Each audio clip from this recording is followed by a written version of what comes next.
വിശുദ്ധ യോഹന്നാന്റെ സുവിശേഷം 11-ാം അധ്യായം 1 മുതൽ 16 വരെയുള്ള തിരുവചന ഭാഗം. ലാസറിന്റെ മരണവും ഉയർപ്പുമൊക്കെയാണ് സുവിശേഷത്തിന്റെ സാരാംശം.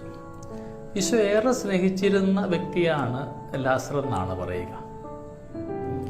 ഈശോ ഏറെ സ്നേഹിച്ചിരുന്ന ലാസറിന്റെ ഭവനത്തിലേക്ക് ഇന്ന് വീണ്ടും കടന്നു ചെല്ലുമ്പോൾ ആ ഭവനത്തിന് അതൊരു ആശ്വാസമാണ്.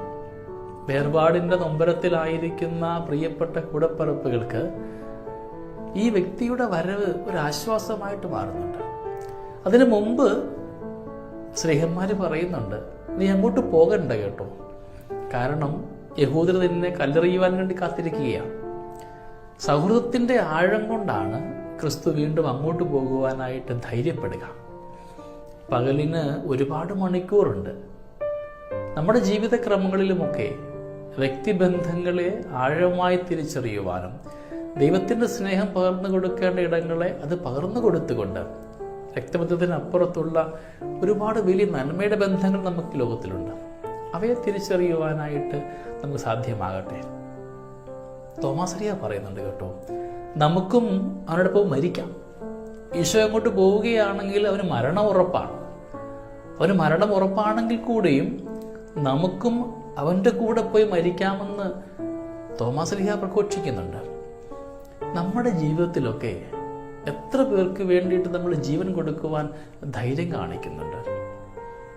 തോമാശ്ലീഹയുടെ വലിയ ധൈര്യമാണ് അവിടുത്തെ പറയുക, വലിയ സ്നേഹമാണത് പ്രകടിപ്പിക്കുക. ഞാൻ സ്നേഹിക്കുന്നവർക്ക് വേണ്ടിയിട്ട് ഞാൻ എന്തും കൊടുക്കും. ക്രിസ്തുവിന് വേണ്ടിയിട്ട് ജീവിതം കൊടുക്കുവാൻ നമുക്ക് സാധ്യമാകുന്നുണ്ടോ? ക്രിസ്തുവിനെ പ്രഘോഷിക്കുവാൻ. ജീവിതത്തിൽ ഈശോയെ സ്നേഹിച്ചുകൊണ്ട് ഒരു സുഹൃത്തായി, നാഥനായി, രക്ഷകനായി, എൻ്റെ ഏറ്റവും പ്രിയപ്പെട്ട വ്യക്തിയായിട്ട് സ്നേഹിക്കുവാൻ നമുക്കിന്ന് പരിശ്രമിക്കാം. പ്രിയമുള്ളവരെ, പരിശുദ്ധ അമ്മയോടൊപ്പം ആവാം.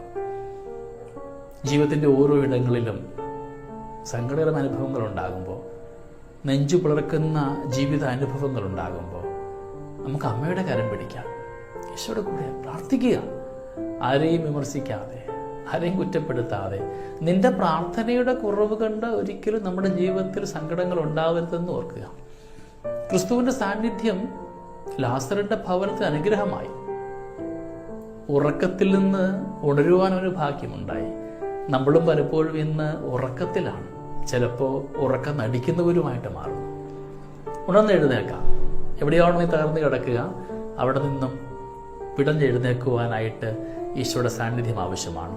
നമ്മുടെ ഭവനത്തിൽ എവിടേക്കാണോ ഉദ്ധാനം ആവശ്യമായത്, ഉയർപ്പ് ആവശ്യമായത്, അവിടേക്കൊക്കെ ഈശോയുടെ കൃപ സ്വീകരിക്കാം. ദൈവം അനുഗ്രഹിക്കട്ടെ. നമ്മുടെ കർത്താവ് യേശു മിശിഹായുടെ കൃപയും പിതാവായ ദൈവത്തിൻ്റെ സ്നേഹവും പരിശുദ്ധാത്മാവിൻ്റെ സഹവാസവും നമ്മുടെ കൂടെ എന്നും ഉണ്ടായിരിക്കട്ടെ, ഇപ്പോഴും എപ്പോഴും എന്നേക്കും. ആമേൻ.